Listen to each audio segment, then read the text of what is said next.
Au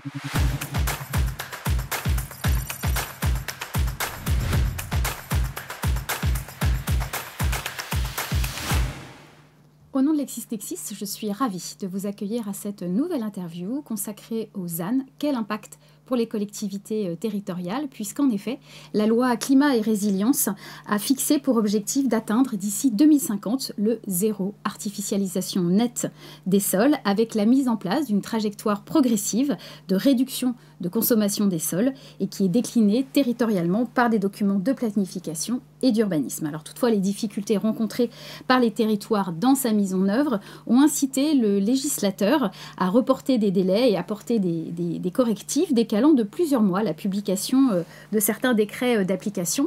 3 d'entre eux ont été publiés le 28 novembre 2023. Ils s'avèrent essentiels dans la mise en œuvre de ces ZAN par les territoires et en tout premier lieu pour les régions qui vont devoir rendre leur copie dès le mois de novembre 2024. Alors concrètement, les questions qui se posent sont quels outils spécifiques aux ZAN vont être mis à disposition des collectivités pour les atteindre pour les aider à atteindre les objectifs qu'elles vont devoir porter. Pour nous éclairer sur ces outils, je suis ravie d'accueillir Fanny Claire. Vous êtes avocat associé senior cabinet Rivière Avocats Associés.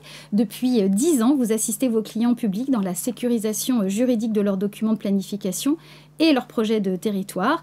Vous êtes également auteur de 2 articles dédiés aux ZAN dans la semaine juridique administration et collectivités territoriales. Merci de répondre à mes questions. Première question pour contextualiser rapidement. La trajectoire de réduction proposée par les objectifs ZAN impose aux collectivités et surtout aux collectivités dans leur gestion des documents d'urbanisme. Question, pouvez-vous détailler quels documents vont être nécessaires et surtout selon quel timing ? Alors oui, bien sûr. Alors en préambule, rappelons rapidement que la loi Climat et Résilience a fixé donc l'objectif ZAN pour 2050 sur l'ensemble du territoire national et ce dans un souci de protection de la biodiversité. Pour l'atteindre, les territoires sont invités à réduire de moitié, à minima, la consommation d'espaces naturels agricoles et forestiers, qu'on connaît plus sous le nom de ENAF, entre 2021 et 2031. Donc vous aurez compris que les délais sont déjà en train d'être écoulés. Puis entre 2031 et 2050, ils devront fixer une trajectoire de réduction de, cette fois-ci, l'artificialisation des sols pour aboutir en 2050 donc à ce fameux ZAN qui s'explique par le fait qu'on ne pourra plus artificialiser sans renaturer la même superficie. Alors, 3 catégories de documents aujourd'hui sont concernées. Le premier document, c'est le schéma régional. Il en existe de différentes sortes. On parle des SRADET, des SAR, des SDRIF ou encore du PADUC pour la Corse. Ces documents régionaux devront intégrer les objectifs de réduction de la consommation des NAF et fixer des trajectoires de réduction de l'artificialisation permettant d'aboutir aux ZAN d'ici novembre 2024. Ensuite, les SCOT, donc les schémas de cohérence territoriale, traduiront les documents régionaux d'ici 2027, février 2027. Et si les documents régionaux n'ont pas été approuvés dans les délais, ils devront à minima fixer une réduction de 50% de la consommation de ce qu'on appelle les NAF. Autour ensuite des PLU, des PLUI ou des cartes communales, de traduire ces objectifs avec comme deadline le mois de février 2028. Si dans ces délais fixés par le législateur, les documents, on va dire, territoriaux comme le SCOT, le PLU, la carte communale, n'ont pas été approuvés, le législateur a mis en place des sanctions pouvant aller jusqu'à geler les droits à construire sur certains secteurs. Concrètement, des outils ont déjà été mis en place pour les collectivités. Alors, en effet, le législateur a mis en place, dès la loi Climat et Résilience, certains outils et il les a confortés avec la loi du 20 juillet 2023. Tout d'abord, il a facilité l'évolution des documents de planification et d'urbanisme en permettant aux régions, aux EPCI ou aux communes de déroger aux règles d'urbanisme classiques en matière d'évolution des documents. Je m'explique, ces territoires pourront procéder à une modification dite simplifiée de leurs documents pour intégrer les objectifs de la loi climat et résilience, procédure moins contraignante que la procédure classique dite de révision.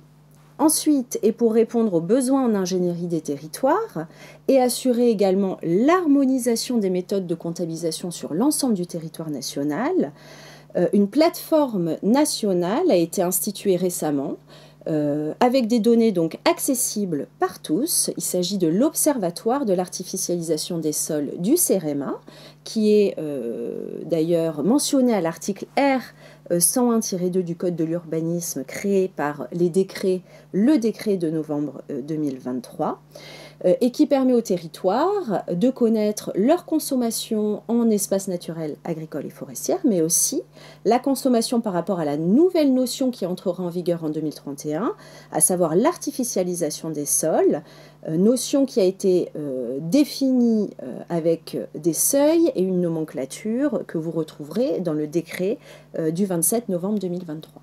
Alors, quid des aspects financiers sur ce sujet ? Alors, à l'heure où nous parlons, une commission sénatoriale d'information sur le financement du ZAN vient d'être créée. L'objectif annoncé, mieux connaître les coûts induits par la politique du ZAN et proposer des solutions financières.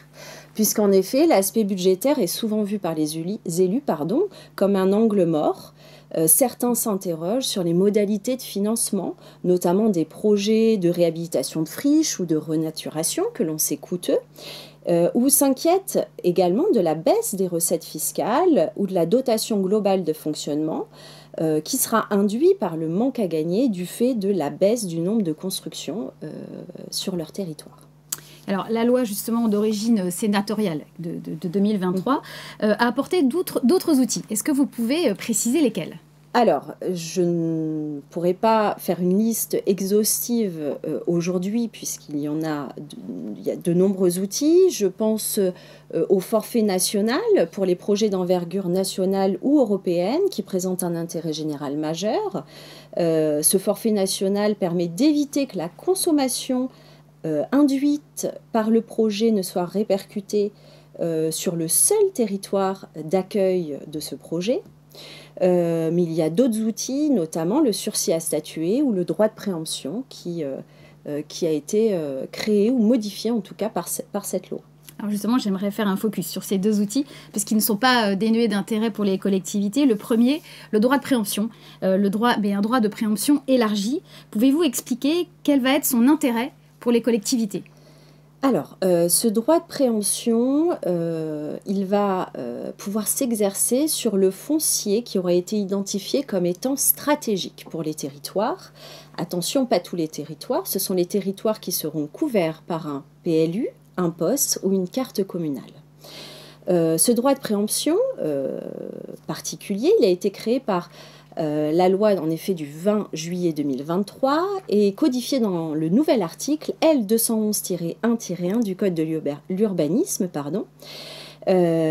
qui permet donc d'élargir le droit de préemption urbain aux secteurs prioritaires à mobiliser par les territoires pour favoriser justement l'atteinte des objectifs de réduction qui seront fixés par le document d'urbanisme. Quelques exemples sont listés en effet par le nouvel article L211-1-1 du Code de l'urbanisme, notamment les terrains contribuant à la préservation ou à la restauration de la nature en ville, ou encore les terrains susceptibles de contribuer au renouvellement urbain, notamment par la réhabilitation de friches, et enfin des zones présentant un fort potentiel en matière de renaturation, est ici fait référence aux zones préférentielles pour la renaturation qui peuvent être identifiées par les SCOT. Par ce biais, et notamment à travers ce dernier exemple, il nous semble que le droit de préemption urbain pourrait être institué non pas uniquement sur les zones urbaines et ou à urbaniser, mais également sur certaines zones agricoles ou naturelles. Alors, vous le citiez tout à l'heure, finalement, la loi de 2023 prévoit également que l'autorité compétente peut délivrer des autorisations d'urbanisme et cette autorité compétente pourra surseoir à statuer. Est-ce que vous pouvez expliquer comment ce sursis à statuer, qui n'est pas une procédure nouvelle, va avoir un impact? Vous parliez, lorsqu'on a préparé cette interview, vous parliez de sursis à statuer ZAN. Oui, je l'ai appelé comme ça, le sursis à statuer ZAN, donc, parce que c'est un sursis à statuer qui est prévu uniquement par l'article 6 de cette loi du 20 juillet 2023 et il n'est pas codifié dans le Code de l'urbanisme, bien qu'il emprunte certaines caractéristiques à l'outil classique du sursis à statuer, qui est lui codifié à l'article L424-1 et suivant du Code. Voilà, et qui concerne les projets de nature à compromettre ou à rendre plus onéreux la réalisation du futur document d'urbanisme. Donc là, c'est vraiment un outil que l'on ne retrouve que dans l'article 6 de cette loi du 20 juillet 2023. Et alors, quelles sont les conditions d'application de ce sursis à statuer ZAN ?